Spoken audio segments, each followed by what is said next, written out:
Ça y est, on est connecté. Bonjour, bonjour à tous.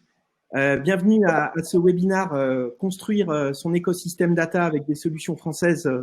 Est-ce possible? Donc, avec les témoignages des dirigeants de AT Internet, AB Testy, Commanders Act et Report. Merci d'être aussi nombreux. Avant de faire les présentations, un rapide point organisationnel et logistique. Donc, on est ensemble pour 1 heure. On aura à l'issue du débat 15 minutes de questions-réponses. Je vous laisserai poser les questions directement dans le chat et chaque participant a la possibilité de voter pour les questions. Et voilà, les questions qui auront été les plus plébiscitées seront traitées en priorité à la fin. Alors, après ce petit point organisationnel, on va passer aux présentations. Donc, autour de cette table virtuelle, on a 4 dirigeants de 4 entreprises françaises spécialisées sur la donnée, sur la chaîne de valeur de la donnée. 4 très belles réussites de la French Tech en France, mais aussi à l'international. Certaines entreprises ont des implantations dans d'autres pays européens, dans le monde entier, aux États-Unis même pour certains. Donc, on a autour de la table Rémi Aubert qui va nous faire un petit coucou, qui est le cofondateur d'AB Testy. Donc, je pense que tout le monde connaît AB Testy, mais en un mot très rapide, AB Testy est une solution spécialisée en AB testing et en personnalisation. Les principaux clients d'AB Testy sont des marques françaises, mais aussi internationales, Peugeot, Kenzo, Disney, le groupe TUI, Hyundai ou Generali. Et AB Testy est présent, bien sûr, en France et en Europe, mais également à New York. On a également autour de nous Mathieu Laurence, AT Internet. Donc, AT Internet, qui est une vieille réussite, puisque je crois que l'entreprise a plus de 20 ans, donc qui est spécialisée en digital analytics et qui compte de très belles références également en France et à l'international, par exemple la BBC, Deutsche Telekom, Huawei, excusez-moi pour l'accent, ou ZDF. On a également Michael Froment, donc le dirigeant de Commanders Act. Donc Commanders Act, c'est une société spécialisée en Customer Data Platform, qui avait une activité historique en TMS, mais qui aujourd'hui se réoriente sur le Customer Data Platform et qui travaille aussi pour de très belles références, Hotel.com, McDonald's ou Ubisoft. Et enfin, le petit jeune de l'Assemblée, Étienne, qui travaille chez Report. Donc, Report est une solution de data préparation et de data vise et qui compte aussi de très belles références, AXA, Club Med ou Carrefour. Et quant à moi, donc je suis Lionel Charpin, je suis dirigeant d'Empiric, qui est une agence de marketing digital et de data. Et donc, j'aurai le plaisir d'animer aujourd'hui ce débat sur ce sujet sociétal, de plus en plus autour de la donnée. Avant d'attaquer les questions, j'ai publié via le chat un sondage, donc pour savoir, voilà, parmi vous, est-ce que vous utilisez au moins une solution française sur votre stack data, aussi bien en termes de TMS, de CMP, de CDP, d'analytics, d'attribution, de testing ou de data vis. Donc voilà, n'hésitez pas à répondre. Bon, pour l'instant, on a une majorité, donc on a quand même une bonne partie d'entre vous qui utilisent au moins une solution française sur son stack data. Donc, contrairement peut-être à ce qu'on pourrait croire dans notre imaginaire, les Américains n'ont pas tout, et c'est une bonne chose. Et en tout cas, on va pouvoir en débattre. Alors, donc, comme vous l'avez sans doute constaté ces dernières semaines avec notamment la pénurie de masques. La crise du coronavirus a mis en exergue les risques de la dépendance de l'Europe, notamment vis-à-vis de la Chine. Et ça incite les politiques, notamment le premier d'entre nous en France, à vouloir rebâtir une souveraineté nationale et européenne et à relocaliser un certain nombre d'industries stratégiques. Digital et data, force est de constater qu'aujourd'hui, les GAFA ont quand même colonisé l'Europe, et notamment sur la chaîne de valeur de la donnée. Si on comprend tout à fait l'importance de relocaliser les industries stratégiques comme l'industrie pharmaceutique, la fabrication de masques, de gel hydroalcoolique, de vaccins, pourquoi il serait vital de relocaliser la donnée? Quels seraient en fait les risques pour l'Europe et ses citoyens face à ce monopole? Voilà donc la première question. Mathieu, je te laisse commencer. Ouais, ok. Merci Lionel. Ouais, alors bon, il est évident que les problèmes, enfin, quand on parle localisation, il y a des problèmes logistiques, c'est-à-dire que bien évidemment, il n'y a pas de problème logistique dans nos métiers, c'est-à-dire qu'on n'a pas le problème, on va pas faire un pont aérien pour des questions de SaaS ou des questions de data. Mais en fait, je pense que si le problème il est plus indirect, il est pas moins insidieux. Donc, bon, le plus évident, c'est que je pense que tout le monde s'accorde à dire que la donnée, c'est la matière première aujourd'hui de l'économie et ça le sera encore plus demain. Donc, aujourd'hui, de fait, on sait que les GAFA, enfin, via notamment des services qui sont en apparence gratuits, siphonnent la majorité de l'intelligence qui est liée à la donnée, que ce soit la connaissance client, le marketing. Enfin voilà, on a tout un pan de l'innovation en fait qui est notamment lié à l'IA qui va qu'on leur laisse entre les mains. Je pense que c'est un problème. Le deuxième risque, en fait, je pense qu'il est moins lié à l'Europe et au fait d'être français ou pas qu'à la question des monopoles. C'est-à-dire que Internet à l'origine, je pense que ça a été conçu, il faut se rappeler, enfin Internet a été conçu pour être décentralisé. La nature même d'Internet, c'est que c'est un réseau qui est ouvert et c'est sa raison d'être. Alors l'objectif des GAFA, il est clair et voilà, enfin c'est un objectif qui a du sens pour eux, mais c'est en fait ils veulent refermer Internet. C'est-à-dire que c'est même leur argument principal, c'est venez chez nous, tout est intégré, vous aurez plus besoin d'en sortir, on s'occupe de tout. Mais est-ce qu'on a vraiment envie qu'Internet soit cartélisé? C'est-à-dire que là, le Covid a été flagrant, mais c'est un bon exemple, c'est que si on veut mettre en place une application de traçage, là, la fameuse Stop Covid, on a vu que les États devaient négocier avec Google et Apple et que de fait, ils n'y sont pas arrivés. C'est-à-dire que de fait, ils n'ont pas eu les moyens de pression nécessaires. Et donc, si on dézoome et qu'on en vient à un autre sujet qui est de la data marketing, en fait, on se rend compte que en fait, ils imposent leurs conditions là aussi et chacun doit s'adapter et prendre son risque. L'exemple du RGPD est particulièrement flagrant. Enfin voilà, quand le RGPD s'est mis en place, les conditions de Google, notamment, on les a eu un mois avant, et pour les acteurs de la pub, c'est à prendre ou à laisser. En gros, vous adaptez aux règles. Nous, on n'est pas responsable des problèmes que ça peut présenter.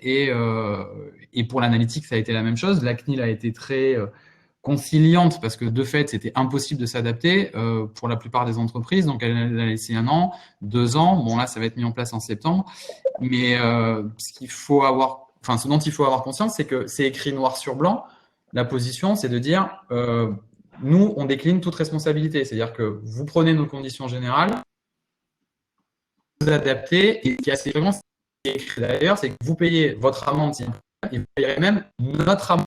Le problème, c'est que tout est intégré dans un écosystème sortir. Donc, je pense que la responsabilité, notre responsabilité à nous, c'est de proposer massive parce que de fait, les GAFA vont pas s'adapter, quoi.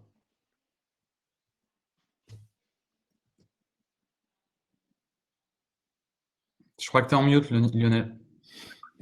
On voit plus ta vidéo. Tu as un petit souci visiblement. Michael, tu veux compléter les propos de Mathieu sur cette question du monopole des GAFA et du coup, si je résume les impacts que ça a effectivement par rapport à la souveraineté, l'indépendance des entreprises, des pays, et puis aussi par rapport à la problématique du RGPD.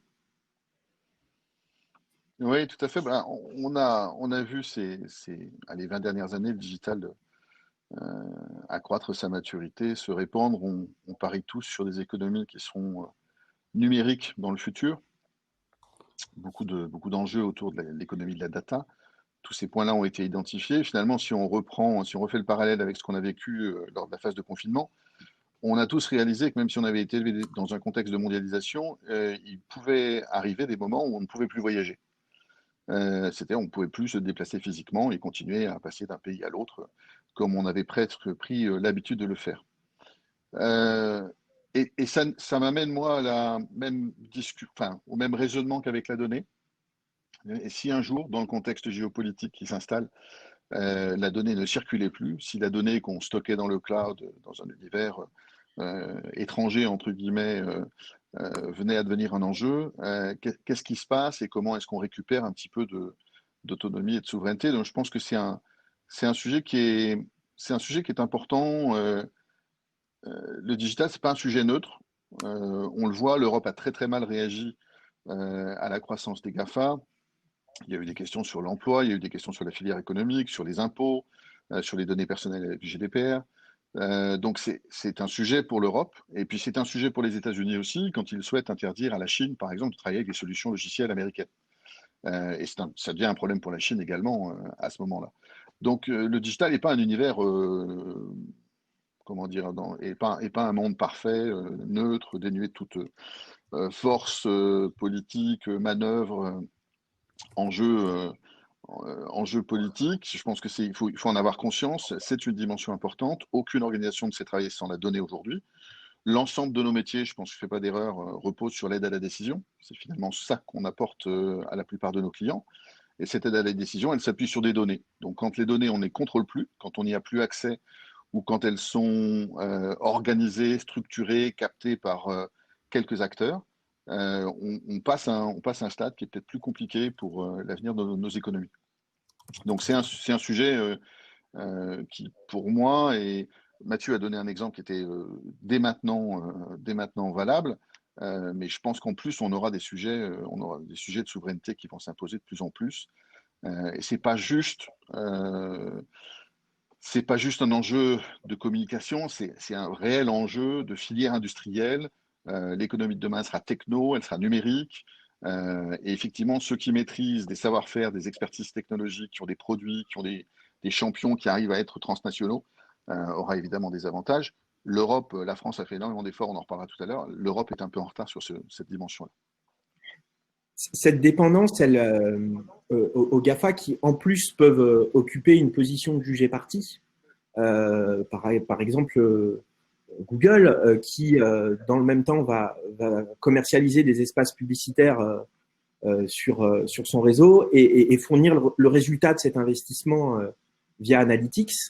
Ça pose une question de juge et partie. Je pense pas qu'on ait de preuves d'une manipulation éventuelle de ces données, mais d'après vous, est-ce que c'est un des risques majeurs de cette dépendance, cette position de juge et partie, notamment par rapport aux investissements digitaux qui sont aujourd'hui concentrés sur Google et Facebook, globalement. Est-ce que Rémi ou Étienne, vous voulez répondre là-dessus? Oui, alors le juge et partie, on peut forcément le penser, après on n'a rien qui étaye complètement ça. Je dirais plus que en fonction des domaines, on est plus ou moins en stress de la domination de certains GAFA. C'est-à-dire que sur la pub, on va plutôt être en stress d'un Google et d'un Facebook. Sur la donnée, on va quand même plutôt être en stress d'un Amazon ou d'un Google. Pourquoi Amazon et Google principalement? Parce que la plupart des gens avec qui on travaille, nous, par exemple, c'est du e-commerce. Amazon, clairement, est positionné sur le e-commerce. Google, avec Google Shopping, il y a un peu des soupçons de est-ce qu'ils vont pas aller vers des types de marketplace. Et donc, je dirais que le problème du juge et partie, la donnée, ils l'ont déjà. Ce que je veux dire par là, c'est Google, on a beau héberger la donnée chez eux ou non, la réalité du truc, c'est que via AdWords et via les recherches qui sont faites, ils ont déjà énormément de cette donnée. Donc, on peut dire ce qu'on veut, que ça soit hébergé chez eux ou non, ils ont déjà un moyen de récupérer la donnée. Donc, je dirais que le stress, il peut être un peu autour de ça, il peut être légitime. En revanche, il y a moins de stress vis-à-vis d'un Microsoft, typiquement, qui, lui, est un fournisseur de tech, mais qui n'est pas un fournisseur de tech qui va développer les solutions concurrentes de ses clients, en tout cas pas tous, ou pas des nôtres, on va dire. Donc, je dirais que je ferai un peu une distinction dans ces GAFA, dans la nature du stress qu'ils peuvent induire. Sur la pub, finalement, oui, il y en a qui sont très monopolistiques, qui sont en train de verrouiller le marché. Sur la data, il y a justement différents types d'attitudes. Ça, c'est sur l'aspect purement GAFA, je dirais. Et après, sur la manière dont nos clients peuvent travailler, parce que finalement, tout le monde travaille quand même avec les GAFA, dans la manière dont les clients peuvent travailler avec les GAFA, ou les clients peuvent travailler avec des techs US ou non US, si on prend de manière globale, je dirais qu'il y a deux types de prise de conscience sur le sujet. Il y a soit les gens qui vouent quand même une admiration à la TQS, comme c'est le cas depuis beaucoup d'années, et c'est vrai que le marché est un peu tourné vers ça, soit les gens qui se disent finalement il y en a plein d'autres qui font très bien de la tech, et les GAFA eux-mêmes se le disent, parce que quand ils implantent des centres de recherche sur l'intelligence artificielle en France, comme Google, comme Microsoft, même comme Facebook, finalement c'est que la tech et les personnes qui créent la tech dans notre pays sont bons. Donc il y a ces deuxièmes types de prospects qui eux vont se dire oui, on a quand même ce qu'il faut en France, et on a des solutions techno qui vont permettre d'avancer. Voilà, dans l'idée. Mais en tout cas, sur les GAFA, je les mettrai entre guillemets pas tous dans le même sac, même si c'est un risque. C'est des risques en fonction des domaines qui sont assez différents. Oui, c'est évident, effectivement. Alors, les GAFA, si on va jusqu'au GAFA, mais avec Microsoft, effectivement, Microsoft, c'est pas avec les parts de marché de Bing aujourd'hui qu'il va peser dans la publicité digitale. Et c'est vrai que cette problématique de juger parti, elle concerne principalement Google, qui est présent sur toute la chaîne de valeur et sur la monétisation de cette audience. Sur ce sujet, Lionel, d'être jugé parti, c'est un sujet qui nous tient beaucoup à cœur chez Report. Quand on est à la croisée de plein d'écosystèmes, on se connecte à l'écosystème Google, Amazon, Facebook, LinkedIn, etc., Microsoft. Et finalement, après toutes ces années de travail sur la définition des indicateurs, qu'est-ce qu'un bon indicateur, je pense que c'est un bon rappel, cette notion de le fameux last click de Google. Le last click, on ne peut pas vraiment en vouloir à Google, je pense. C'est normal, c'est naturel que d'avoir mis en avant cette façon de monitorer, de suivre, de mesurer l'attribution des publicités. En revanche, ce dont il faut se rappeler, faut l'utiliser comme un rappel c'est une clé de lecture. Derrière tout indicateur, on a une clé de lecture, on a un modèle économique, en l'occurrence celui de Google, mais on a le même comportement quand on travaille avec une agence, quelle qu'elle soit. Si on repose seulement sur cette agence qui est par définition G partie pour lire les performances de ses campagnes, on n'est pas complètement autonome dans notre approche de la mesure de la performance. Et donc là, ça s'applique pour Google, ça s'applique pour toute interface qu'on a face à nous. Et je pense que c'est un bon rappel. Faut pas oublier que le digital, ça vient avec une promesse, celle du soi-disant du temps réel. On a plein de données, ça va être génial, on va pouvoir être data-driven. La réalité, c'est que c'est aussi beaucoup d'anxiété parce qu'il y a beaucoup de bruit, ces données. C'est rare que l'on dispose vraiment du bon indicateur au bon moment. Et c'est à soi, en tant que marketeur, en tant que client, d'avoir, je pense, la force, la discipline d'aller chercher ces indicateurs en gardant en tête que dès lors qu'on a un premier chiffre qu'on nous est proposé, faut le prendre comme une clé de lecture, comme un modèle économique qui est représentatif de l'agence avec laquelle on travaille ou avec le fournisseur de données avec lequel on travaille. Ouais, Lionel, juste, tu m'entends? Oui. Je sais pas si vous me voyez ou si vous m'entendez. Non, juste sur la question. Juger parti très rapidement quand même, parce que nous, dans notre domaine, il n'y a pas à se demander s'il y a un biais ou pas. Enfin, sur la partie analytique, s'il y a un biais, en fait, il est flagrant, il est connu. C'est-à-dire que la réattribution, vous avez deux types d'accès. Il y a un accès direct et il y a un accès marketing. En gros, un accès qui est lié à votre notoriété, l'autre qui est lié à vos investissements marketing. Google réattribue sur une période de 6 mois par défaut toutes les visites directes à la première source marketing. Donc, c'est juste un biais statistique qui est à peine croyable, que la plupart des gens ne connaissent pas, mais qui fait que, et quelle est la principale source marketing? C'est Google. Donc, en fait, plus vous avez une notoriété importante et donc plus votre trafic vient du fait que votre marque est connue, plus Google, en fait, va baisser la part de cette source et la réattribuer en très grande majorité à la source qui est Google. Et donc, vous poussez, en fait, de manière complètement biaisée, baisser la perception que vous avez de votre propre notoriété et donc vous inciter à investir plus dans la principale source qui est Google.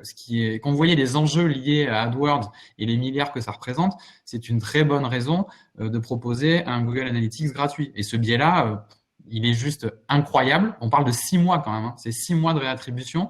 Et ça, bon, voilà, les gens ne le savent pas, mais je pense que c'est important de le dire. Donc là, le juger parti et le biais, il est absolument flagrant, quoi. Donc ça voudrait dire que si on installait AT Internet et Google Analytics sur un site, on aurait un même volume d'audience a priori. Alors il y a la problématique de l'échantillonnage, mais dans l'attribution et l'origine des visites, on pourrait avoir des différences avec qui aurait tendance à survaloriser en fait l'apport du moteur. Alors, AT Internet ou n'importe quelle solution d'analytics qui n'est pas Google, en fait. Hein. Oui. Je veux dire, parce que c'est évident. Alors, on peut choisir de le réattribuer. Certains le font sur un mois, mais même un mois, c'est discutable. Nous, on ne le fait pas du tout. En fait, on attribue les sources là où elles sont. Mais sur 6 mois, oui. Donc, voilà. Mais c'est pas athée, c'est n'importe quelle solution. Oui, oui. Je ferme la parenthèse.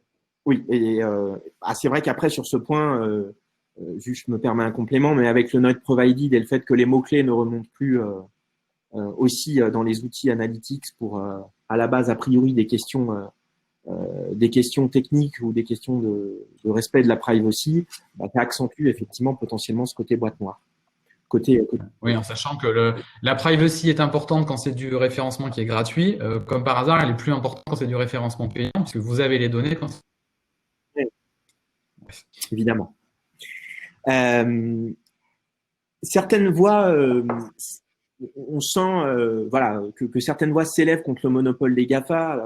Je prends l'exemple de Sébastien Bazin, le dirigeant d'Accor, qui avait, voilà, pendant le confinement, pris la parole en se posant la question de ce qu'avaient fait les GAFA pour nous aider dans cette période. Arthur Sadoun, le dirigeant de Publicis, qui lui aussi milite pour la mise en place d'alternatives, notamment européennes et françaises. Alors, ils ont une position aussi particulière parce qu'ils sont aussi en compétition avec Google. Hein. Accor, à la fois, a besoin de Google en termes de visibilité, mais souffre aussi de la présence d'Hotel Finder pour accéder à la réservation d'hôtels. Est-ce que cet argument du Made in France, vous avez senti que depuis le début de la crise, c'était un argument qui avait un peu plus de poids, un peu plus de valeur, et est-ce qu'on y croit sur la durée? Est-ce que dans quelques mois, je l'espère, cette crise, on l'espère tous, sera derrière nous, pas de deuxième vague? Est-ce que vous avez des signaux qui permettent de dire voilà, que cet argument du Made in France peut changer un petit peu l'ordre des choses au niveau de la data et au niveau de la data marketing? Personnellement, je serais bref là-dessus parce que j'ai pas vu de signaux qui allaient dans ce sens depuis le début de la crise, depuis le début de l'année. Ce que j'ai vu qui avait vraiment un impact, en revanche, c'était le RGPD il y a ça quelques années, et c'était pas tant à la faveur du Made in France, mais plus à la faveur du Keep it in Europe. Et pour l'heure, ce que j'observe, c'est qu'il y a quelques exceptions des clients, surtout dans la finance, qui tiennent vraiment à tout garder chez eux, donc à développer les solutions même par eux-mêmes.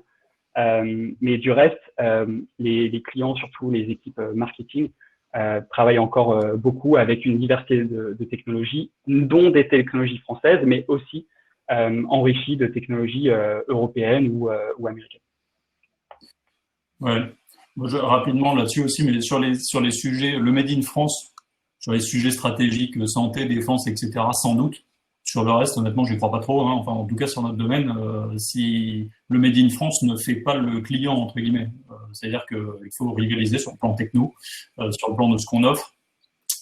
Qu'ensuite, pour moi, c'est plutôt l'incidence d'un Made in France qui induit souvent que on est peut-être sans doute plus proche de nos clients. Je pense qu'on a une manière de faire qui est un peu différente, c'est-à-dire que la manière de gérer les clients via des account managers est peut-être moins industrielle que les solutions américaines, je dirais. Pour ça, je mets dans le même sac toute l'Europe, juste la France, parce que je pense qu'on a une manière de faire en Europe qui est assez similaire. On est multiculturel d'entrée de jeu. Donc, je pense que c'est plutôt cette proximité qui, en période de crise, marche et fonctionne. Et Sébastien qui dit qu'est-ce qu'ils ont fait pour nous. Bon, déjà, c'est flippant de se dire qu'il attend un jet de la part des GAFA, ça montre quand même le niveau de dépendance. Mais ensuite aussi, ça montre le niveau de non-dialogue qu'il a avec eux. Et je dirais que là, c'est pas le problème de solution française, c'est plus le problème de solution capable de discuter versus mastodonte qui met finalement le client en second et pas en premier. Nickel, Mathieu. Ouais, sur l'argument du Made in France, je pense il faut d'abord rappeler deux choses, je pense. La première chose, c'est on représente tous des solutions françaises et on va bien, on se développe bien, on va bien. Certains partent à l'assaut du marché US comme à Betesti. Donc on n'est pas dans une position où on est entre guillemets en souffrance et on n'attend pas du Made in France qu'il nous sauve.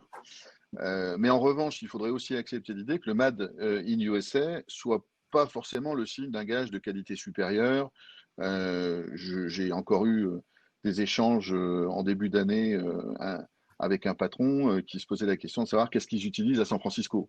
Ah, ils utilisent ça, bon, ben, il faut prendre pareil. Donc, il y a encore ce genre de réflexe chez certains dirigeants qui sont un peu loin du digital et qui n'ont pas l'expertise pour apprécier par eux-mêmes les qualités des solutions.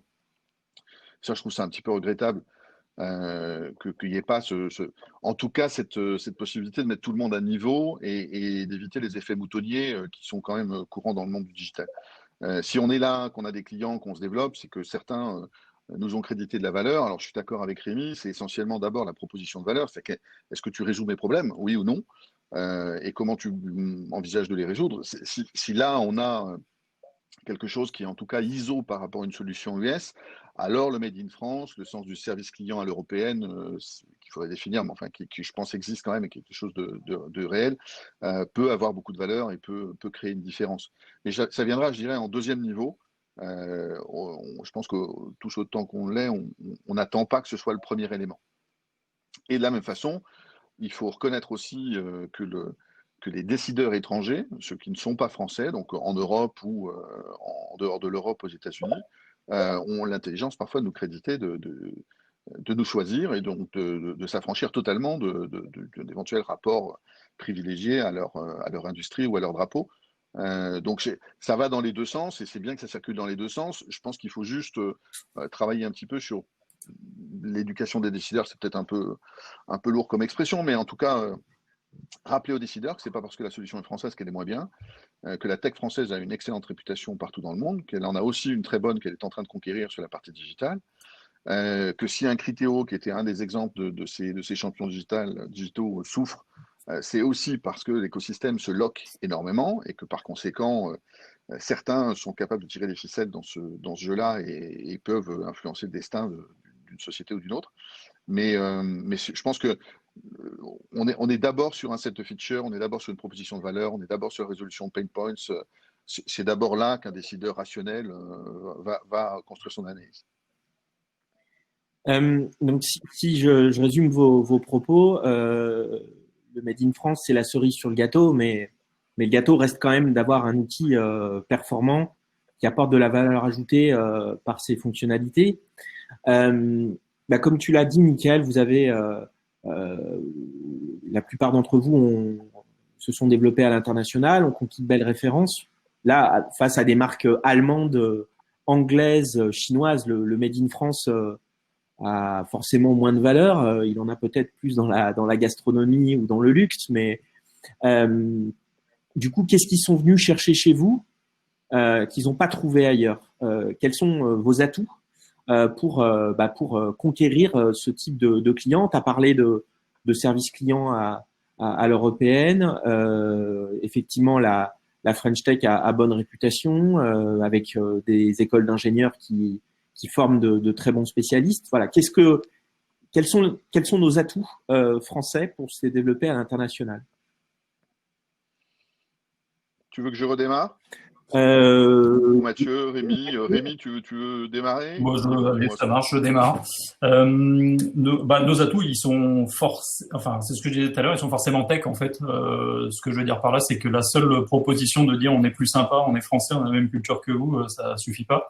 Donc si je prends notre domaine spécifiquement, hein, mais le positionnement qu'on a sur le marché du test et de la personnalisation, c'est un positionnement qui est unifié, c'est-à-dire que dans l'approche qu'on offre, donc nous, notre boulot, c'est d'aider à mettre en ligne plus rapidement, que ce soit ce qu'on appelle front-side en JavaScript ou server-side avec un outil qui s'appelle Flagship qu'on a sorti l'année dernière.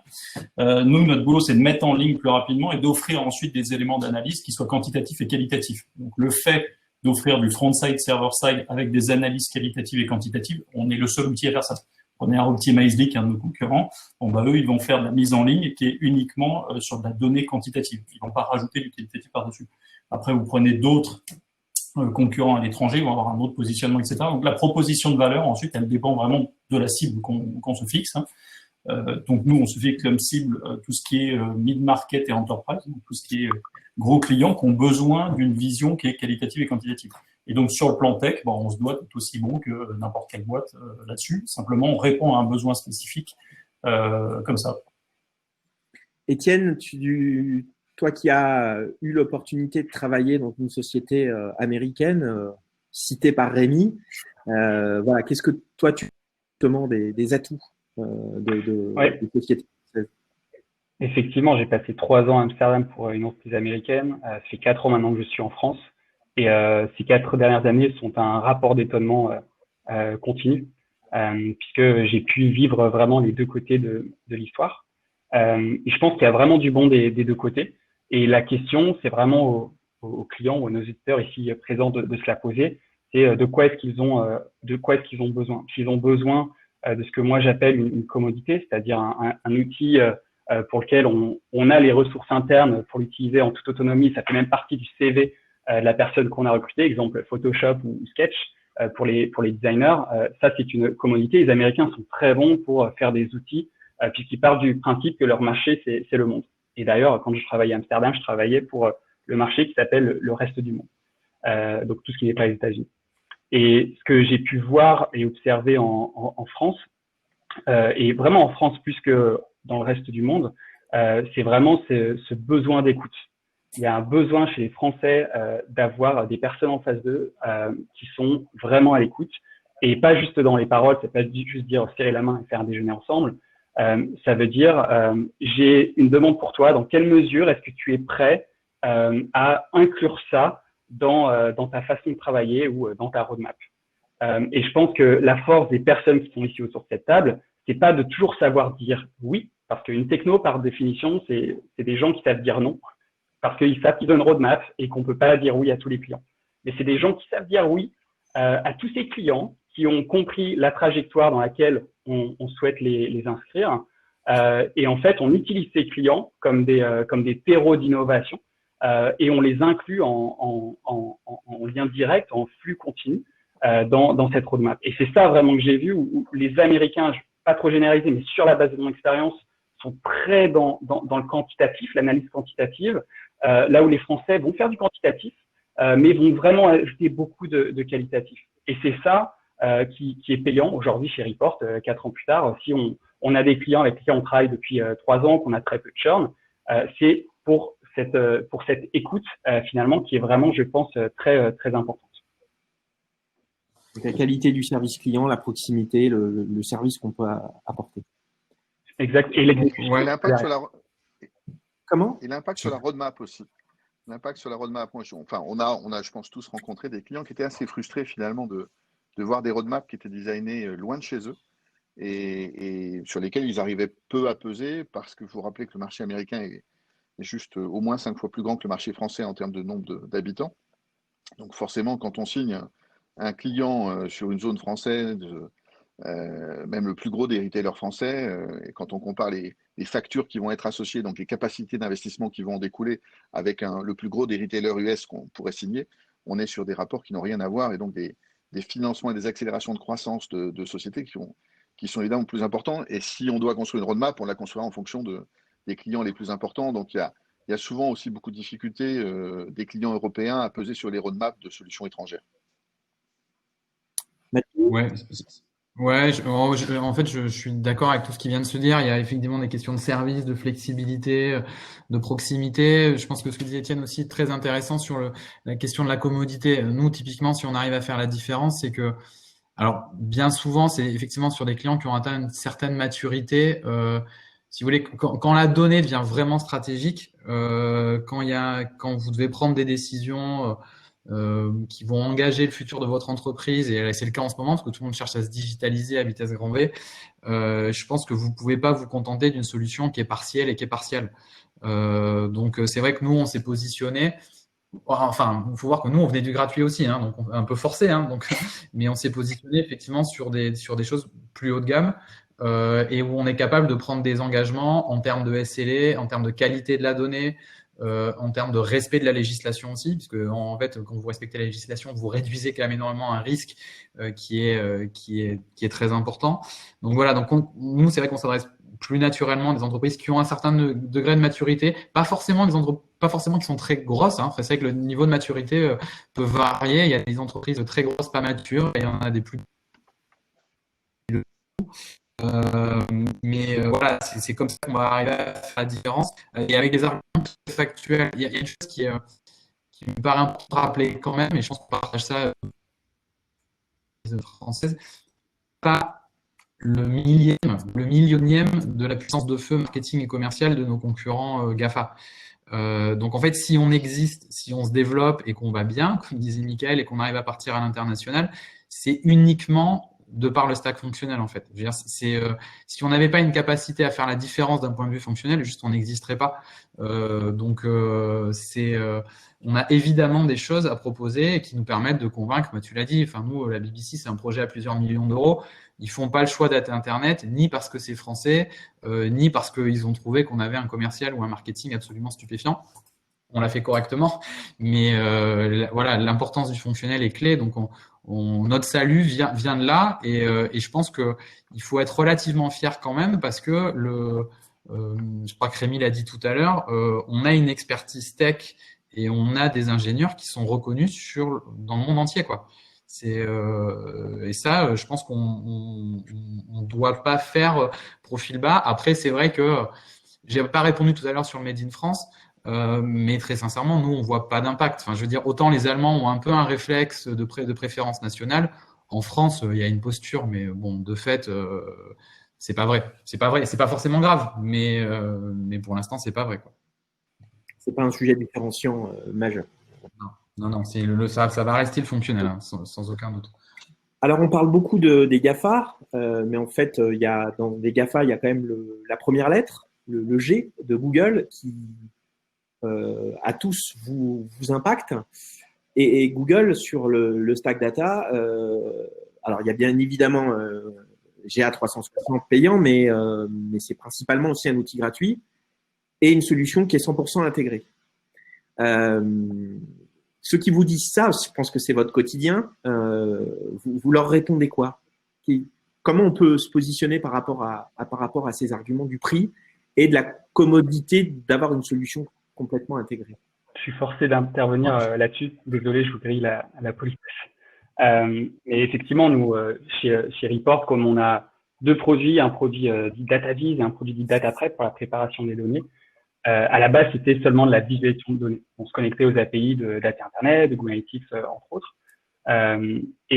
Forcément, Report qui est sorti juste avant que l'annonce se fasse de Google Data Studio, on s'est dit c'est soit une bonne nouvelle, soit une très mauvaise nouvelle. Et en fait, la meilleure des nouvelles dans tout ça, c'est que c'est gratuit.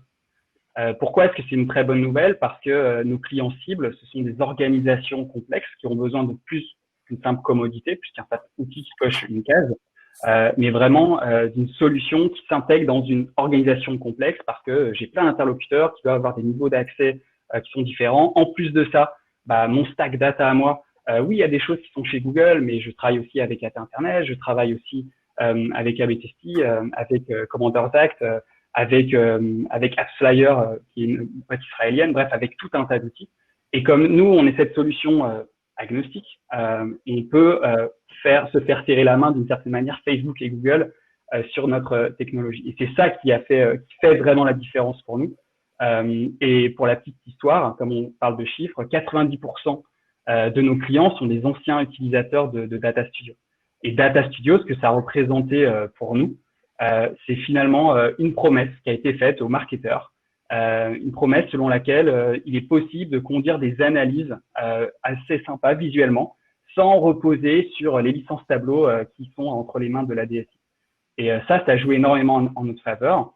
Et finalement, c'est un peu Data Studio, c'est un peu un POC qui est utilisé, une initiative personnelle dans les organisations complexes. Et dès lors qu'on veut rentrer sur du sérieux, on a besoin d'avoir un contrat qui est régi par les lois françaises ou par des lois qui sont autres, des SLA qui sont personnalisés, des connecteurs qui sont personnalisés et surtout un support qui est à l'écoute. Et c'est en ce sens que tout cela nous aide énormément et c'est une plutôt bonne nouvelle pour nous quand un client, un prospect nous dit qu'ils sont passés par Data Studio. Donc, pour Report, la gratuité est une bonne nouvelle parce qu'elle a évangélisé le marché et vous a permis, vous, de vous différencier en apportant un service et des fonctionnalités supplémentaires. Est-ce que c'est le cas pour les autres? Oui, moi je vais intervenir sur ces deux points. Bonjour, j'y ai. Sur la gratuité, je vais venir en deuxième. Alors, sur l'intégration, pour le coup, il n'y aurait pas d'outils comme les nôtres qui se développeraient si leurs outils intégrés répondaient à 100% des besoins, en fait. Ce que je veux dire par là, c'est que quand un besoin il est rempli, bon, il n'y a pas un nouvel acteur qui émerge sur le même besoin avec la même proposition de valeur. Ça marche pas, quoi. Donc, c'est que clairement, déjà, oui, c'est très beau que ça soit intégré. Mais la réalité du truc, c'est que ça veut dire que les différents domaines que nous, on peut couvrir sur ces aspects Google qui sont intégrés, finalement, on les couvre mieux et on répond mieux aux besoins. Par exemple, chez Google, moi, l'outil qui peut faire le parallèle avec le mien, c'est Google Optimize pour la partie front et c'est Firebase pour la partie back. Globalement, en fait, si on arrive à se développer sur ces deux fronts-là, c'est que leurs outils sont pas à niveau pour pouvoir faire quelque chose de correct. Et Google Optimize, typiquement, un bon exemple de gratuité.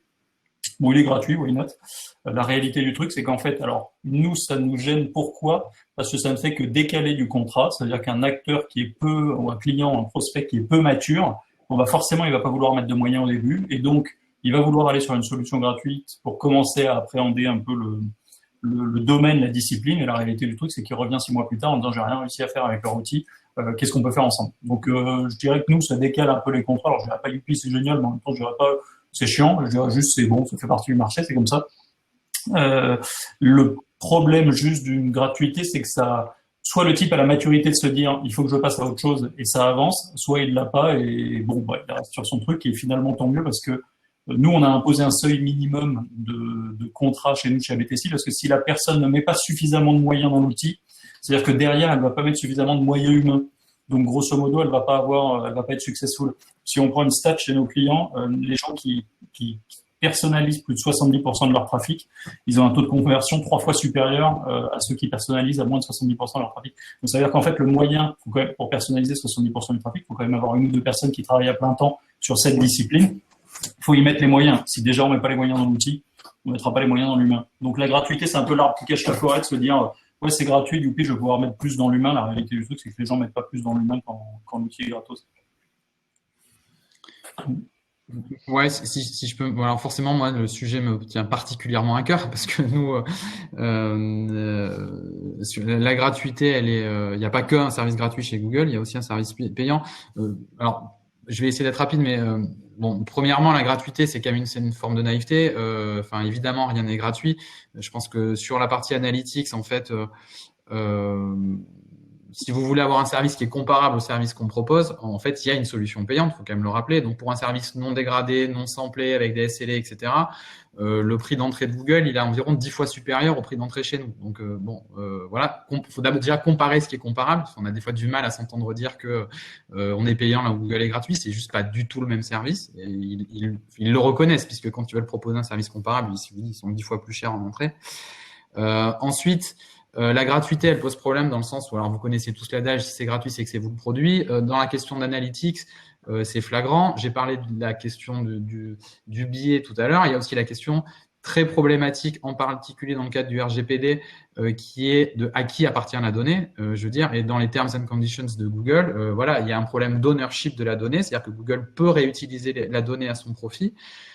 Et aujourd'hui, typiquement dans le cadre du RGPD, nous, nos clients peuvent bénéficier d'une exemption de consentement qui va être particulièrement importante d'ici septembre quand on va passer un consentement oui/non, où il va y avoir énormément de données qui va être perdues.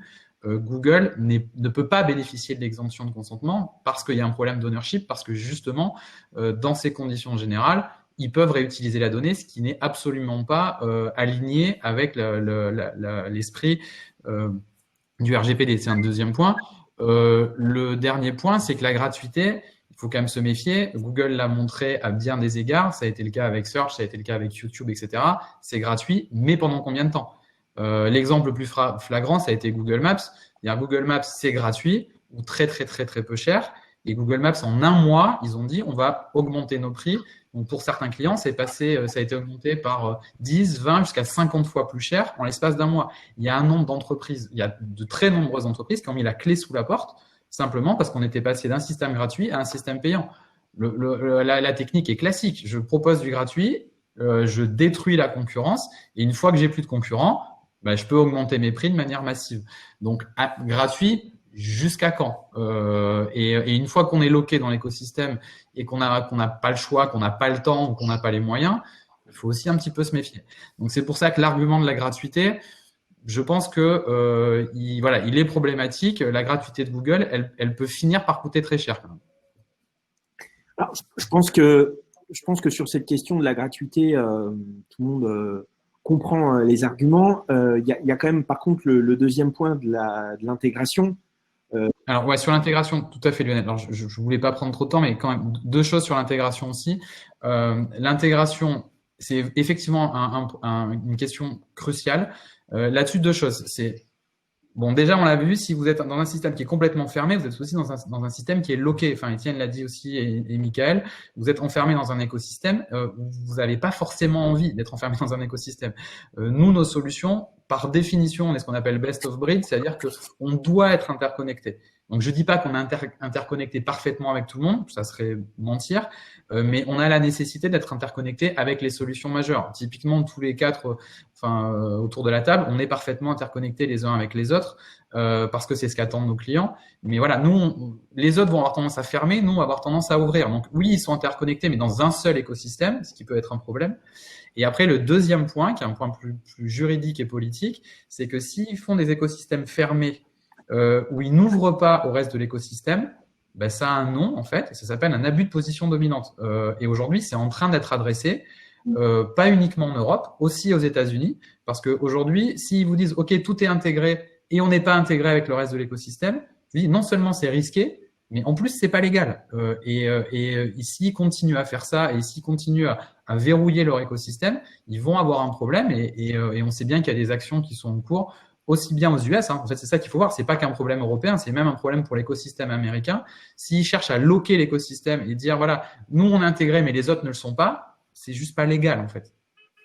Mais je comprends cette problématique de l'égalité, mais en termes d'utilisateurs, d'usage, comme je disais, c'est assez simple, effectivement, dans l'écosystème de Google, d'activer un segment, d'activer, par exemple, une donnée collectée en Analytics et de créer un segment et derrière de faire un test AB assez facilement. Mais même Lionel, si tu veux faire ça avec AT Internet et AB Testi, il n'y a aucun problème. Ça se fait très simplement aussi. Non, enfin, le fait qu'on soit connecté, c'est notre job, entre guillemets, de rendre le truc le plus fluide possible, ça c'est clair. Hein. Et qu'on n'arrivera pas à développer des multi-plateformes comme les nôtres si on n'est pas capable de faire ça de manière fluide et simple. Et je suis d'accord que les segments Google Analytics que tu évoques, c'est un très bon truc. Nous, on voulait se connecter à ces segments éventuellement. Typiquement, eux, c'est fermé. Là où justement, avec Internet, c'est ouvert, on peut bosser ensemble. Et cette connectivité où c'est nous qui devons simplifier le truc, et je pense qu'on l'a déjà bien simplifié avec tous les acteurs.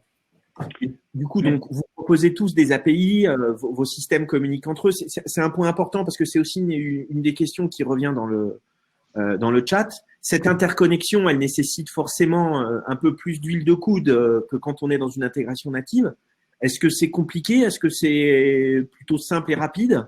Peut-être intervenir là-dessus, comme nous, il est dans notre intérêt égoïste, chez Report, de pouvoir toujours interopérer avec d'autres solutions, quelles qu'elles soient. Et c'est pas forcément le cas de DataStudio, et c'est pour ça d'ailleurs que tous les connecteurs qui sortent de l'écosystème Google sont développés par des développeurs externes. Et on doit payer d'ailleurs, c'est là qu'en général, on se rend compte que c'est plus gratuit. Mais on peut presque parler faire appel à la main invisible d'Adam Smith qu'on a tous appris en classe de seconde. Mais vraiment cet intérêt égoïste que l'on a chez nous, et je pense que c'est pareil pour toutes les personnes autour de cette table, de reconnaître qu'on est dans un écosystème et que pour qu'on puisse rester, perdurer, eh ben, il faut qu'on puisse serrer la main avec Amazon, avec AT Internet, avec Weborama, avec Content Square, etc., etc. Et maintenant, très techniquement, très terre à terre, pour répondre à ta question, Lionel, c'est très simple. C'est très simple et c'est notre tâche de faire en sorte que ce soit très simple. Et donc, si je prends l'exemple du connecteur que nous avons avec AT Internet, non seulement il est simple de mise en place parce que c'est mon login, mon mot de passe et mon site ID pour faire l'interconnexion. En plus de ça, j'ai pas de ce qu'on appelle mapping de données à faire. On va chercher toutes les métriques, les dimensions telles qu'on les connaît, les segments, les filtres également qui existent dans AT Internet. Et ça de manière très très simple. Et c'est la même chose quand on se connecte avec Google Analytics ou avec Content Square d'ailleurs. Donc, ce que j'entends, c'est que pour vous, cette question de l'intégration technique, c'est un non-sujet, c'est quasiment aussi simple que ça peut l'être avec une solution intégrée. Lionel, je pense que c'est un non-sujet. En revanche, le sujet, c'est que, par exemple, tu nous poses la question et que parmi ceux qui assistent au webinaire, certains semblent ne pas avoir connaissance de cette simplicité-là ou de cette facilité-là. Donc je pense que c'est peut-être moins sur la partie technique qu'il y a des enjeux et plus sur la partie marketing, c'est-à-dire faire connaître cet écosystème de solutions françaises qui se parlent, qui sont connectées les unes avec les autres et qui peuvent donc être des solutions complémentaires ou alternatives aux systèmes qui sont plus connus et plus puissants en termes de communication. C'est globalement une force, je pense, notre capacité d'adaptation à l'écosystème. Ce que je veux dire par là, c'est nous, on a des bureaux donc aux US, en Europe, en Asie, mais on a aussi une approche, le connecteur, qui veut être locaux. C'est-à-dire que si un Allemand a besoin d'un connecteur, bah, on va bosser le connecteur. Si quelqu'un en Asie a besoin d'un connecteur, on va bosser le connecteur. Donc peut-être parfois l'approche US où ils sont très très focus sur un seul produit et se dire bah si ce truc-là va pas servir à l'ensemble du marché, on va le faire. Et l'ensemble du marché, généralement, c'est US, quoi. Bah, ils sont moins flexibles sur ce genre de choses. Donc, on est aussi plus flexible là-dessus et le rendre simple en quelques clics et tout. En effet, ça, c'est notre taf. Et si la promesse n'est pas respectée, c'est qu'on doit encore bosser. Et un dernier point, Lionel, juste pour prendre le contre-pied de ta question. C'est de l'autre côté aussi. Quand nous, on prend de la donnée, l'idée, c'est de faire en sorte qu'elle soit remise, diffusée entre les mains du plus grand nombre et dans le format qui correspond. Et la réalité, c'est que avoir le plus beau dashboard du monde, si la personne ne se souvient pas de son mot de passe, ça va pas vraiment être actionnable. Et on s'est rendu compte de ça assez rapidement. Et donc, une de nos premières intégrations aussi, c'était en sortie, et c'était avec Microsoft PowerPoint. Et pourquoi PowerPoint? Parce que la plupart des réunions sont encore animées avec PowerPoint, en particulier chez nos clients qui sont nos clients cibles. Et donc, ce qui est assez marrant, c'est que notre intégration, nos exports PowerPoint sont beaucoup plus avancés que ceux de Microsoft Power BI avec Microsoft PowerPoint. Et ça, ce sont des clients qui nous fait remonter. Et on s'est imposé finalement cette contrainte. Et je pense que c'est ça la chance d'être français, c'est qu'on a plus de contraintes pour sortir de notre hexagone. Et de la contrainte naît l'innovation. Et on a rendu des choses qui paraissaient assez impossibles de générer des slides PowerPoint pixel perfect avec une data vis, c'est une data vis, un tableau, c'est un tableau éditable, du texte, c'est un texte éditable. Ça, je pense que c'est un bon exemple du pragmatisme français où on résout un problème. Ouais, c'est peut-être pas le plus sexy du monde, c'est le PowerPoint, je suis d'accord. Il n'empêche que c'est l'outil de travail d'encore beaucoup, beaucoup de personnes. Eh bien, il y a une solution à apporter à ce problème et on est là justement pour apporter cette solution. Il y a un sujet aussi qui vous concerne tous, et c'est aussi une des questions qui a été posée dans le chat, c'est le sujet des cookies et des navigateurs, avec la mort annoncée des cookies sur Chrome. Est-ce que vous n'avez pas peur que Google tue définitivement le marché quelque part parce qu'il sera capable de proposer une alternative technique qui permettra, de reconstituer les parcours des internautes et notamment pouvoir mesurer la performance, mesurer la conversion dans une logique d'attribution. Et puis aussi, d'un point de vue de la personnalisation publicitaire, être en capacité, on sait que les cookies, on a cité l'exemple de Criteo, sont la cheville ouvrière de la personnalisation publicitaire et que du coup, Google soit le seul à maîtriser une alternative. Il est même à l'origine d'une initiative, la Privacy Sandbox, et que quelque part, cette évolution du cookie puisse porter les stockades définitifs sur le marché. Est-ce que vous avez des craintes particulières par rapport à ça? Ces craintes, elles ont été évoquées par Mathieu tout à l'heure. C'est un marché qui se ferme par contre. Il y a eu d'abord la disparition, l'interdiction de poser des pixels tiers sur le réseau Google. Il y a eu ensuite la suppression des mots-clés dans le moteur de recherche naturel. Il y a désormais cette initiative sur les cookies, alors qui arrive moins de la part de Google. Enfin, c'est plus une réaction de Google à une tendance marché qu'une vraie initiative de Google, puisque il n'a pas été le premier à lancer ce sujet privacy. Mais en tout cas, il est clair que l'écosystème se ferme et que la vision d'un certain nombre d'acteurs, pas tous, on a cité Microsoft qui n'a rien à voir avec ces approches-là, qui est beaucoup plus neutre et qui cherche davantage à à apporter des solutions à ses clients. Mais l'enjeu, le marché, effectivement, si on n'était pas un danger pour l'écosystème Google, est-ce que Google se comporterait de cette façon-là? Et finalement, cette envie de fermer le marché est considérée, même par les libéraux américains et les démocrates américains, qui sont encore plus à droite que nos propres libéraux, et qui commence à être étudié. Donc, effectivement, c'est dommage parce qu'il y a Google a apporté un certain nombre de choses à l'univers de l'analytics, notamment en le démocratisant grâce à sa puissance de feu. Donc, il y a des choses qui sont éminemment positives. Le moteur de recherche, on l'utilise tous les jours. Mais ensuite, il y a quelque chose que je ne comprends pas dans la stratégie de Google, qui consiste à s'accaparer l'information qui était censée juste organiser. Donc, supprimer l'accès à l'information, c'est supprimer le pouvoir de contester, c'est supprimer le pouvoir d'avoir une vision alternative. Et ça, je trouve ça relativement dommage, même en termes de stratégie d'entreprise. C'est ce qui déclenche de la CNIL ou des CNIL européennes, c'est ce qui déclenche les études d'abus de position dominante. C'est un peu dommage. Donc effectivement, si les cookies tiers disparaissent, qu'est-ce qui devient à l'honneur? C'est ce qu'on appelle des clés first party ou les identifiants first party. Donc effectivement, on va avoir un marché qui se replie sur ce type de clés. Donc les clés first party, c'est l'email, c'est le téléphone, c'est le nom, c'est le prénom, enfin c'est tous les éléments, les logins, les ID CRM, enfin tous ces éléments-là, qui vont devenir des clés plus importantes qu'elles ne l'étaient jusqu'à maintenant. Et puis va se poser la question de savoir comment est-ce qu'on fait le lien entre ces clés-là, qui sont la propriété de la marque, avec les clés de l'écosystème publicitaire. Et donc là, on aura soit des clés Google, Facebook, pour faire très très simple dans l'univers publicitaire, et il y aura une correspondance entre les deux éventuelle, soit on passera par des acteurs qui sont en train de se spécialiser sur la correspondance entre les ID.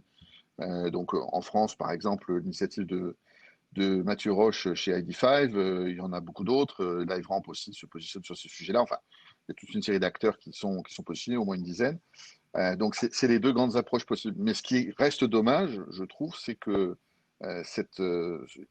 on est complètement à l'opposé de l'Internet des débuts, c'est-à-dire on est sur un univers qui se ferme et non pas qui s'ouvre, on est sur un univers qui ne partage pas, et on est en train de détruire un standard qui était utilisable par tous, le cookie tiers, avec ses qualités, ses défauts, pour le remplacer par un standard qui va être maîtrisé par quelques-uns. Donc ça, c'est vrai que c'est un point préoccupant. C'est vrai que cette question des cookies qui, à la base, effectivement, était dans une logique aussi de respect de la vie privée, et je pense que Google n'en est pas à l'initiative et subit le mouvement qui a été initié par Apple et par Firefox, au final va en retirer un bénéfice, aussi en éliminant peut-être des concurrents. On a vu que Criteo souffrait très fortement depuis ces annonces, et qu'au final, effectivement, c'est toujours lui qui va s'en sortir parce qu'il a un accès global à la donnée. Et notamment grâce au navigateur. Ouais, tiens, moi sur ce sujet, moi ça me stresse pas trop quand même ce sujet-là. Alors je m'explique pourquoi. Bon, déjà parce que c'est pas mon cœur de métier de faire de la réconciliation cross-device. Donc, comme l'a dit Mickaël, il y a des acteurs qui vont se spécialiser là-dessus. Donc très bien, on ira chercher les infos chez eux sur la réconciliation. Donc finalement, c'est pas tant un stress. En fait, je dirais que le truc qu'on doit tous bosser finalement, si on n'est pas capable de faire ces réconciliations, et surtout au-delà des réconciliations, on est de plus en plus face à des consommateurs qui sont dans l'instant. Le truc qu'on doit plutôt bosser, c'est nos algos qui vont être capables de faire en sorte de détecter de manière immédiate c'est quoi l'intention de la personne. Typiquement, c'est les algos qu'on a chez nous, chez Testi, hein, c'est de se dire, OK, en quelques clics, est-ce qu'on est capable d'identifier si le type est engagé, pas engagé?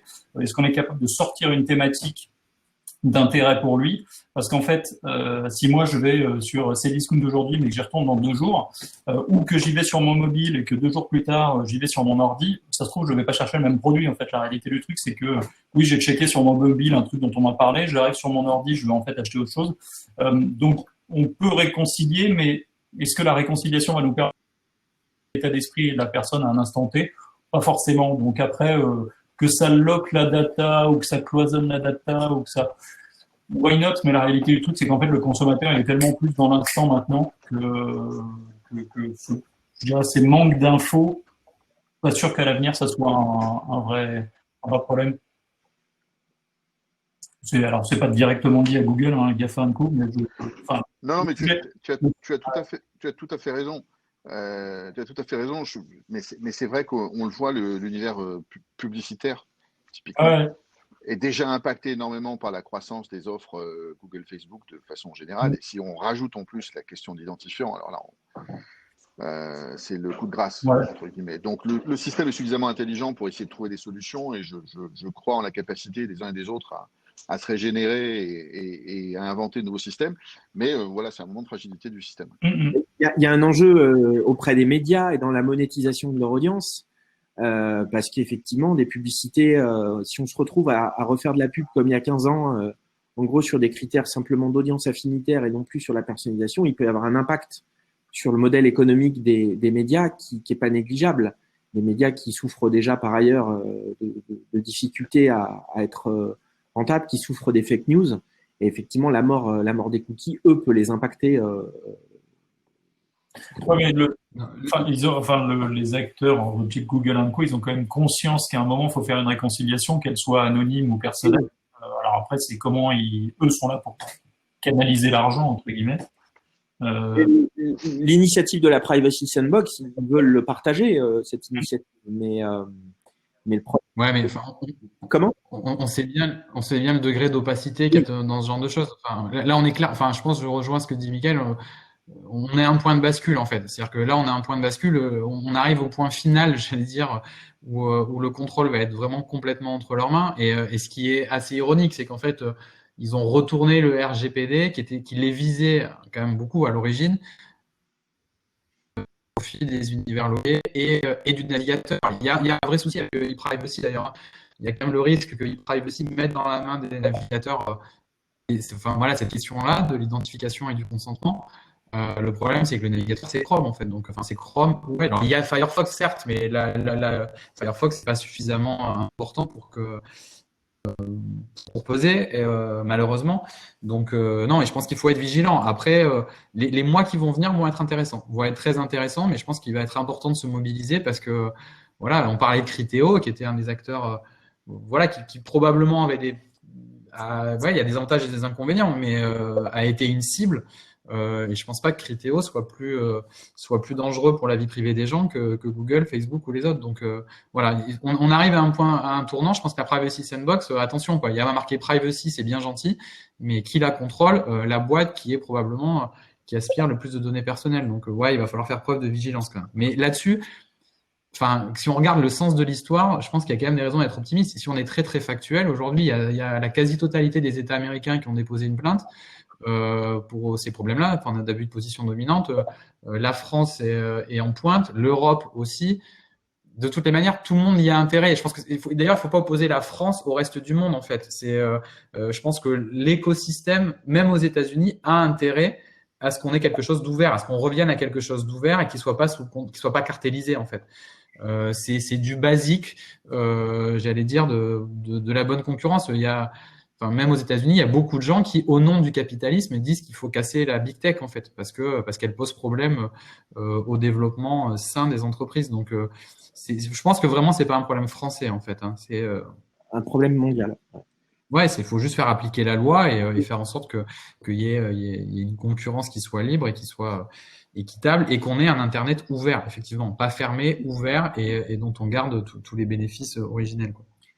Et pour rebondir sur cette Pardon, excuse-moi Lionel, pour rebondir sur cette thématique un peu négative, en revanche, étant donné les enjeux existants autour du cookie, Rémi, Mathieu, Étienne, nous, on va sans doute voir arriver des clients qui vont davantage prendre au sérieux la dimension analytics de leur site. C'est-à-dire quand il va falloir vivre en ayant des clients, et des clients payants, par exemple, dans l'univers média, en leur souhaitant qu'ils y arrivent, comme les titres américains sont en train de le faire, on va voir des gens qui s'intéressent énormément à la donnée, qui vont commencer à optimiser beaucoup de choses. Ça peut être aussi porteur de nouvelles opportunités. Ouais, et attention, on dit la mort du cookie, il faut quand même aussi, le cookie n'est pas mort en fait, c'est l'utilisation du cookie sous une certaine forme avec un consentement qui n'aurait pas été donné de la bonne manière. Je veux dire, aujourd'hui, voilà, nous on bénéficie d'une exemption sur la publicité.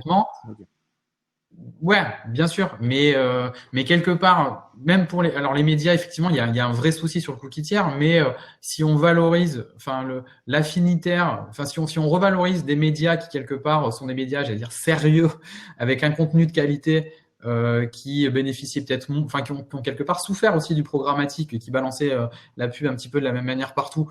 il n'est pas exclu qu'à la fin, on se retrouve avec des médias de qualité qui soient plus favorablement monétisés que d'autres médias ou un peu plus poubelles, j'allais dire. Donc, il peut y avoir aussi des côtés positifs. Et comme le dit Mickaël, on va revenir à un analytique qui soit aussi un analytique qui permet d'améliorer les contenus, qui permet d'améliorer les services. C'est pas forcément une mauvaise nouvelle non plus, en fait. Et encore une fois, je reviens à la question du consentement, quoi. Comment est-ce qu'on obtient le consentement? Et est-ce qu'on obtient un consentement qui est clair, qui est transparent, qui est éclairé? Et si on propose un service de qualité, un contenu de qualité, il est possible d'obtenir un consentement. Enfin voilà, tout est, enfin, il y a des bonnes raisons d'être optimiste aussi, en fait. Hein. Par rapport au point de bascule, ça sera ma dernière question avant de répondre aux questions des participants.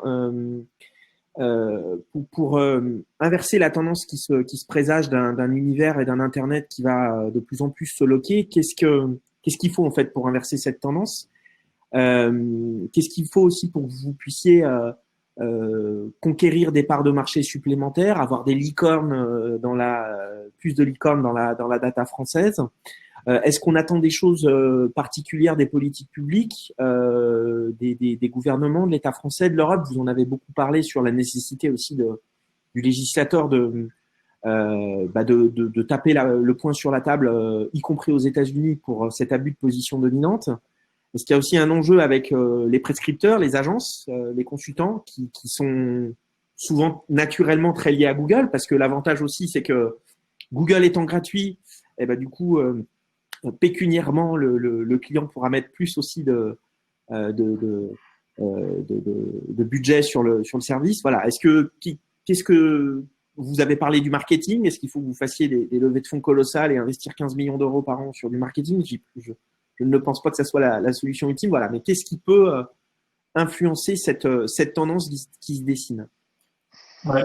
Tiens, moi je rebondis là-dessus parce que Mickaël a dit un truc tout à l'heure qui est complètement vrai, c'est le marché US à la base. Quand quelqu'un se lance sur le marché US, il a un marché potentiel accessible beaucoup plus gros. Et on dira ce qu'on veut, mais l'Europe, on n'est pas encore suffisamment intégré. Ça veut dire que moi, si je veux un bureau au UK, en Allemagne, en Espagne, je suis obligé d'ouvrir des structures juridiques dans chacun des pays. L'intégration globale business de l'Europe, elle est peut-être pas complètement suffisante, quoi. Et alors, ok, en effet, on n'a pas une langue commune pour se réunir, mais des acteurs européens d'ampleur qui émergent et qui sont vraiment monopoles sur l'ensemble de notre domaine européen, ça reste encore à construire. Et donc, créer un espèce de marché encore plus unifié. Alors après, je ne vais pas rentrer dans les trucs politiques sur le fait que moi je crois une Europe encore plus intégrée, mais bon, ça c'est un autre débat. Mais je pense quand même que le fait qu'on ait une base de départ qui soit complètement intégrée, c'est un levier important. Donc c'est un truc qui est légal bien sûr, mais alors qui est pas légal sous la contrainte, qui est légal sous l'opportunité. Je pense qu'il y a un travail à faire. Le deuxième truc, c'est qu'en tech, on n'a pas à rougir de nos technos, on a des super tech. Mais par contre, c'est vrai qu'en marketing, on n'est pas des experts. Je pense qu'on se sous-vend et on se sous-vend par rapport à des Américains qui, dès l'école maternelle, apprennent à se vendre devant leurs camarades, etc. Et on a une grosse lacune là-dessus. Et donc, on se sent souvent inférieur à cause de ça, alors que la réalité du truc, c'est qu'on propose des trucs aussi bien. On n'est pas là pour se caresser le biceps en se disant qu'on est géniaux. Je dis juste qu'en tout cas, on n'a pas à rougir de ce qu'on fait. On doit juste être capable de mieux le mettre en valeur. Entièrement d'accord. Ouais, je pense que l'analyse de Rémi qui s'est frotté plus que nous au marché US est tout à fait juste. Il y a des domaines dans lesquels on a progressé. Moi, sincèrement, en tant qu'entreprise, je pense qu'il faut aussi qu'on soit honnête. On est accompagné. Enfin, je veux dire, la France aide ses entreprises tech. Il y a des accompagnements. Enfin, moi, j'attends pas plus d'accompagnement ou j'attends pas plus de préférence nationale ou quoi que ce soit. En revanche, je pense que c'est plus au niveau international, mais en fait, les actions sont en cours. Si on regarde de manière très très factuelle ce qui est en train de se passer, quelque part, il faut juste appliquer les lois et elles sont pas faciles à faire appliquer. Voilà, il y a des lois qui se mettent en place sur la privacy, sur l'abus de position dominante, c'est des actions qui sont en cours. Forcément, elles sont longues, elles sont compliquées, mais voilà, je pense que c'est pas au niveau des entreprises. Enfin, moi, individuellement, en tant qu'entreprise et entreprise française, j'attends strictement rien. C'est plus que les lois qui doivent réguler le marché, se mettre petit à petit en place. Et puis, il faut pas taper non plus sur le législateur. C'est des trucs qui sont très compliqués. Il y a la question de l'OCDE aussi. Enfin, l'OCDE a adressé tout ce qui est évasion fiscale pour pour les particuliers il y a quelques années. Ça devait se mettre en place cette année, c'est décalé à cause du Covid. Ça va aussi changer beaucoup de choses. La question de la fiscalité, elle est clé pour les GAFA. Donc voilà, les choses vont se mettre en place. Mais ouais, sincèrement, ce que je dis, je suis plutôt optimiste. Voilà, le Far West et les cartels, ça va 5 minutes. Ça va s'arrêter et c'est bien. Merci. Oui, ouais, je rajoute juste un élément. Effectivement, marché européen qui n'est pas assez unifié. Si on souhaite être au même niveau que les solutions US, il faut qu'on ait accès à ce marché européen qui n'existe pas encore. C'est malheureusement chaque fois une aventure différente. Rentrer dans un pays, et il y en a beaucoup qui composent l'Europe, c'est chaque fois une nouvelle aventure, c'est chaque fois un nouvel enjeu. On a le soutien de BPI, on a un président extrêmement supportif, même si le terme n'existe, je crois pas dans le dictionnaire, mais qui soutient fortement la tech française. Donc ça c'est bien, mais par contre la tech européenne, il faut un label. Faut qu'on passe au cran d'après, entre guillemets, de façon à être capable d'être reconnu aussi bien en Italie qu'en Espagne, qu'en Allemagne et dans tous les autres pays intéressants, importants en Europe. Je pense que ça nous manque vraiment. Merci Michael pour cette conclusion. On va passer tout de suite aux questions qui ont été posées dans le module dédié. Et une question qui a été plébiscitée avec 6 votes de Isabelle.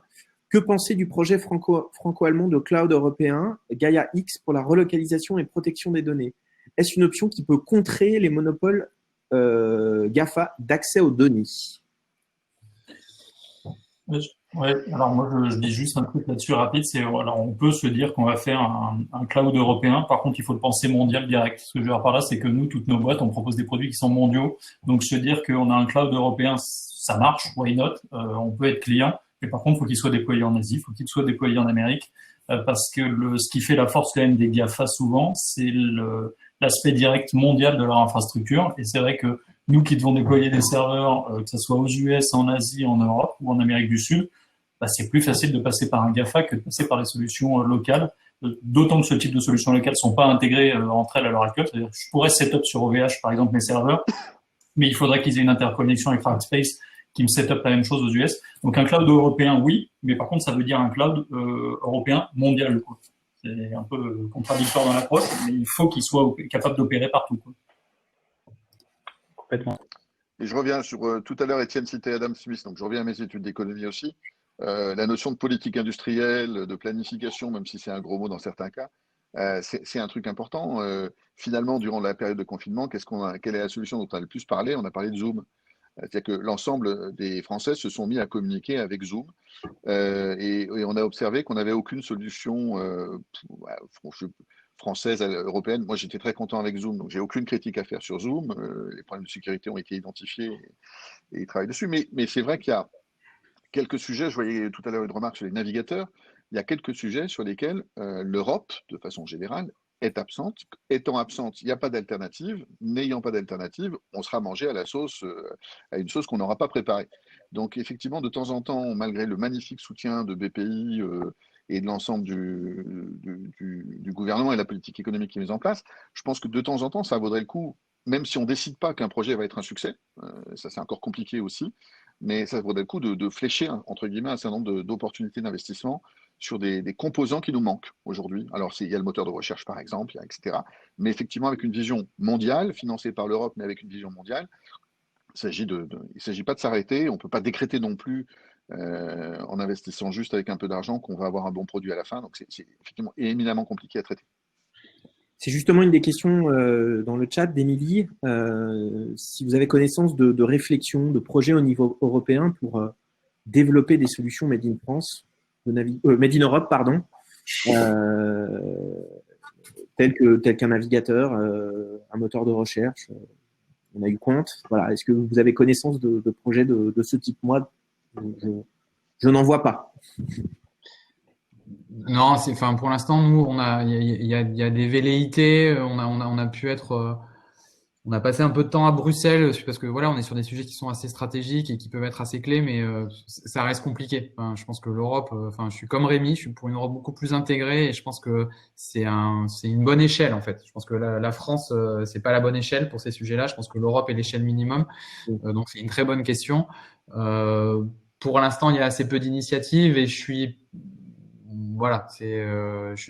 pas très optimiste sur le fait qu'il y ait des choses qui puissent se mettre en place. Je pense que si ça arrive, ça sera des initiatives probablement privées ou alors du public privé, mais des initiatives privées qui pourraient être soutenues par la BCE ou voilà. Mais c'est vrai que pas à ma connaissance. Et même si pour être allé à la Commission européenne, etc., les gens sont volontaires, enfin nous demandent d'y aller, mais après on va retomber sur la question du financement, qui est un peu le nerf de la guerre. Moi, j'ai été frappé quand je me suis retrouvé à Bercy pour discuter un peu de ces sujets-là et qu'on m'a donné l'adresse de fonds vautours américains.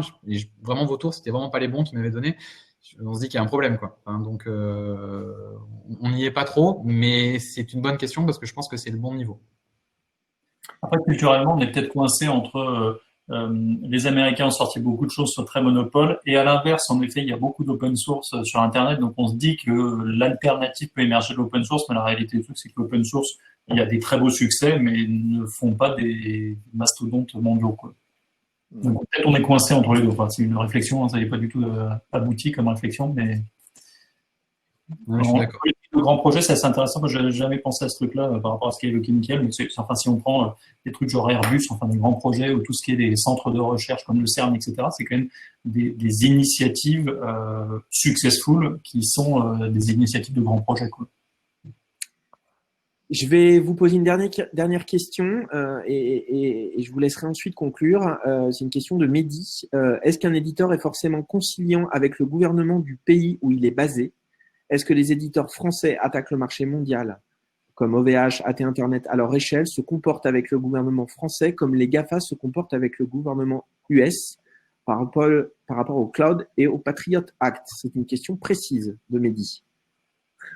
Ouais, alors moi je peux apporter en toute transparence, même si je sais pas si en nous, donc ça fait plus de 20 ans qu'on est là. En 20 ans, on a été on a eu 2 fois des demandes, une fois après le 11 septembre 2001 et une fois pour un vol de tableau. Voilà, je suis tout à fait cash, et tout à fait transparent et voilà, en tout et pour tout. Et les 2 cas étaient absolument pas problématiques. Donc, pas problématiques, de toute façon, on ne pouvait pas répondre.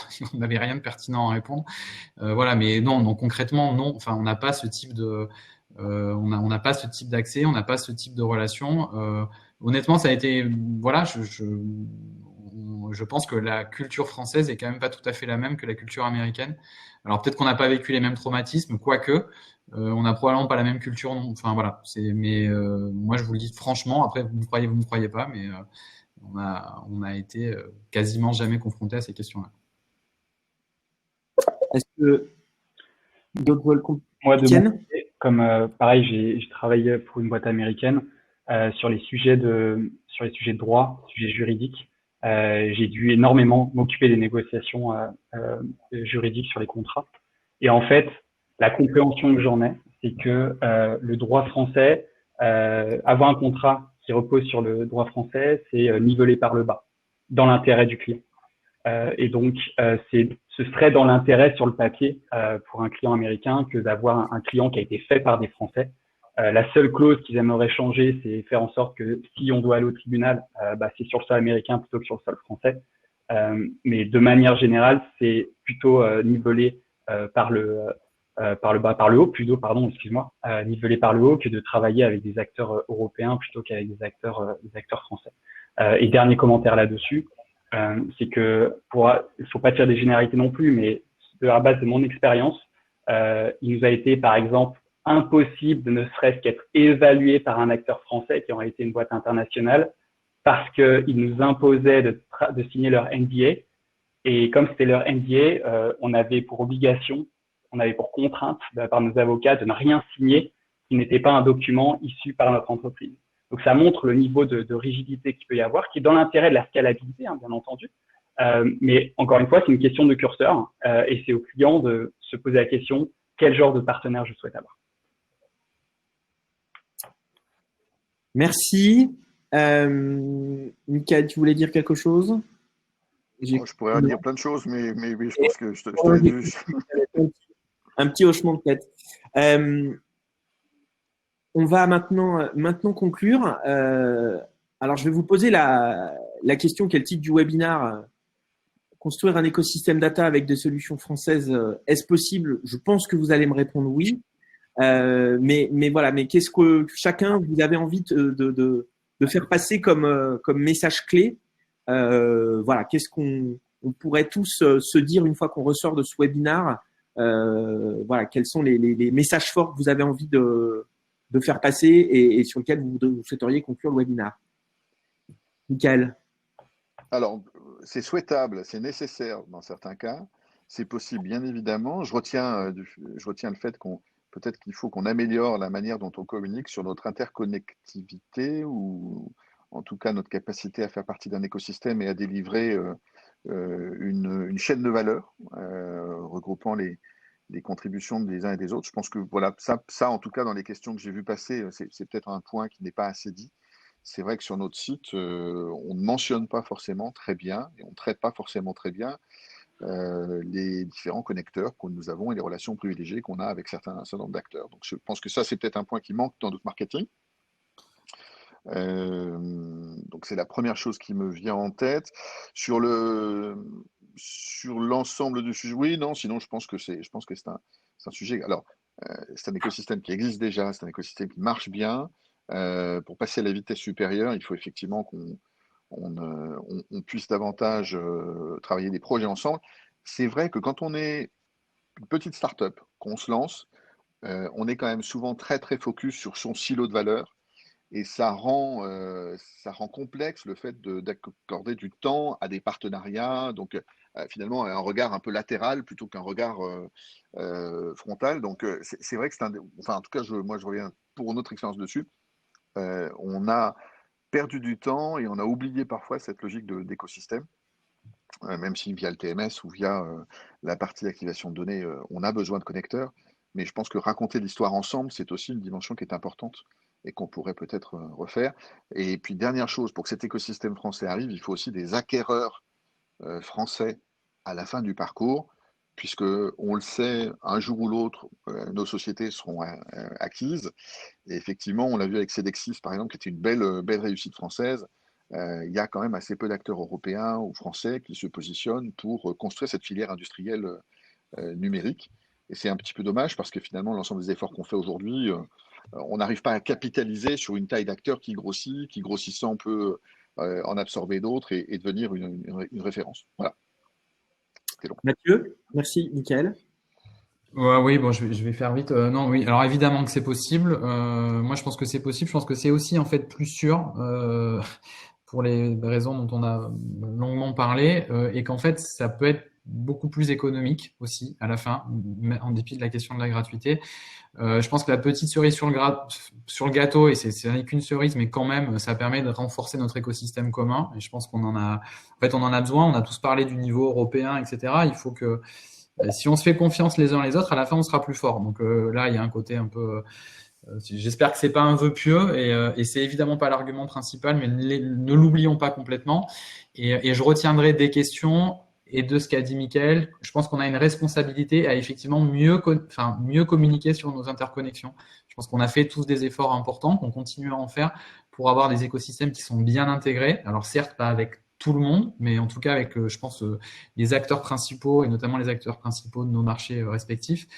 Et on doit être plus pédagogue par rapport à ça, parce qu'il y a clairement une inquiétude, hein, on le voit dans les questions. Nous, on est conscient que c'est intégré, mais je pense qu'on communique pas assez, donc je rejoins complètement Mickaël. Merci Mathieu. Étienne? Un grand oui également. Un grand oui, c'est évidemment techniquement possible. Maintenant, j'invite encore une fois toute personne qui s'interroge sur telle ou telle solution à se poser la bonne question. Et il y a de fortes chances pour qu'il y ait des solutions françaises qui répondent à l'ensemble des problèmes dont il se pose. Il ne s'agit pas de s'acharner à vouloir faire du 100% Made in France. Moi, je vois plutôt le monde comme un grand écosystème, un vaste écosystème dont il faut savoir tirer profit et face auquel il faut savoir s'intégrer. Dès lors que vous le faites dans le cadre de la législation, avec des acteurs qui respectent cette législation, alors évidemment, allez-y. Et il y a forcément beaucoup de bonnes surprises présentes en France. La solution d'ailleurs qu'on utilise pour ce webinaire, Livestorm, est une solution française. Ils sont très bons parce qu'ils ont pris le marché par le bout de l'anglophonie. et donc ils sont assez connus de par le monde. On oublie qu'ils sont français. Et peut-être que le succès peut passer par là, se faire passer pour, du moins, ne pas marquer du fer rouge, du moins bleu, blanc, rouge, ses origines. Peut-être, je ne sais pas, c'est une question que je pose là. Je vois que des sociétés comme Algolia et Front ont également fait ce choix, et ça se passe plutôt bien pour elles.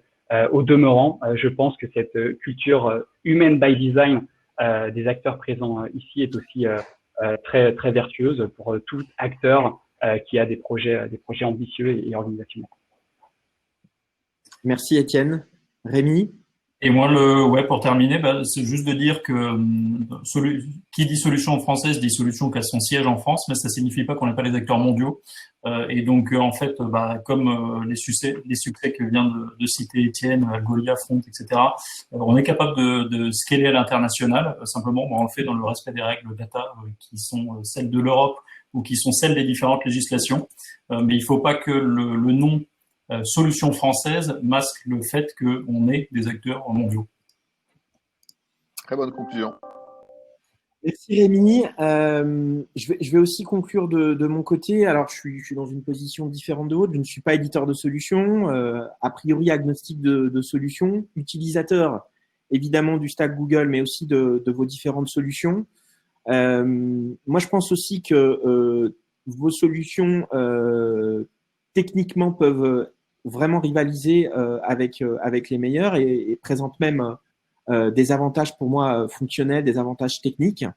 Et je rejoins sur la nécessité de communiquer peut-être un peu plus entre vous sur les interconnexions, parce qu'on l'a vu dans les questions qui ont été posées, c'est une objection en fait naturelle, y compris de spécialistes de l'analytics, alors qu'en fait à vous entendre c'est un non-sujet. Donc peut-être avoir un marketing un peu plus offensif, peut-être pas totalement américain, en restant fidèle aussi à ses valeurs, mais voilà, de démontrer par l'exemple, par des cas d'usage. Vous avez fait récemment un webinaire à BTST, Commanders Act, sur un cas client, de montrer que l'interconnexion de vos solutions est possible, que c'est simple et que ça apporte de la valeur à vos clients. Et la dernière chose, c'est que je pense aussi que le retournement de situation ne pourra se faire que si les lois sont appliquées. Et pour moi, c'est pas forcément négatif de s'en remettre aux politiques. C'est aussi leur rôle de réguler un marché. Et je suis d'accord avec vous que la position monopolistique des GAFA est un vrai danger. Il y a la question de la privacy, du respect de la vie privée, mais il y a aussi la question de la souveraineté, de l'indépendance des entreprises européennes qui ne peuvent pas confier le fameux nouveau pétrole or noir, même si ce terme peut être un peu connoté négativement aujourd'hui, mais en tout cas ne pas confier la totalité de leur capital donné à des acteurs non européens qui n'ont et on peut pas leur vouloir, qui n'ont pas les mêmes intérêts convergents. Donc en tout cas, je vous remercie à tous pour vos contributions riches. Le débat reste évidemment ouvert. Merci aux participants d'avoir aussi apporté leurs contributions, d'avoir posé des questions extrêmement pertinentes. Sur le sondage, j'ai rapidement posé la question construire un écosystème data performant avec des solutions françaises, est-ce possible? Alors on n'a que 10 réponses, mais pour l'instant à 90% c'est oui, donc c'est encourageant. Ça veut dire que on est convaincu que la roue peut tourner, que la tendance peut s'inverser, donc c'est un point positif. Là, on monte même à 93-94%. Voilà, c'est un vrai plébiscite. Donc, merci à tous pour votre contribution. Je vais vous également vous faire passer par le chat le lien vers un questionnaire de satisfaction. Si vous pouvez prendre quelques minutes pour y répondre. Et voilà. Et si le sujet de la donnée vous passionne, on inaugure avec Empiric un cycle de webinaires qu'on appelle From Data to Action, de la donnée à l'action. On aurait pu le nommer en français. Donc voilà, avec plusieurs cas d'usage d'application de la donnée d'un point de vue marketing au niveau SEO, au niveau contenu, au niveau aussi de la détection des changements de comportement dans un contexte de crise. Donc, le prochain webinaire aura lieu dans 2 semaines autour de la question de la raréfaction de la donnée, justement, par rapport au RGPD, par rapport aux cookies, par rapport aux impacts que ça a sur la mesure de la performance, sur sur l'attribution, sur la personnalisation publicitaire, sur la B-testing également. Voilà, donc je vous encourage à vous inscrire. Vous recevrez le lien dans le mail de remerciement que vous allez tout de suite recevoir avec également l'accès au replay. Donc, encore une fois, un grand merci à tous. Les équipes d'Empiric, d'AB Testi, d'AT Internet, de Commanders Act et de Report sont à votre disposition pour répondre à vos questions, pour poursuivre le débat. Et puis, on souhaite, on vous souhaite une agréable fin de semaine. On espère que vous vous portez bien et on vous dit à bientôt et encore un grand merci à tous. À bientôt. Merci. Au revoir. Merci. Merci. À bientôt.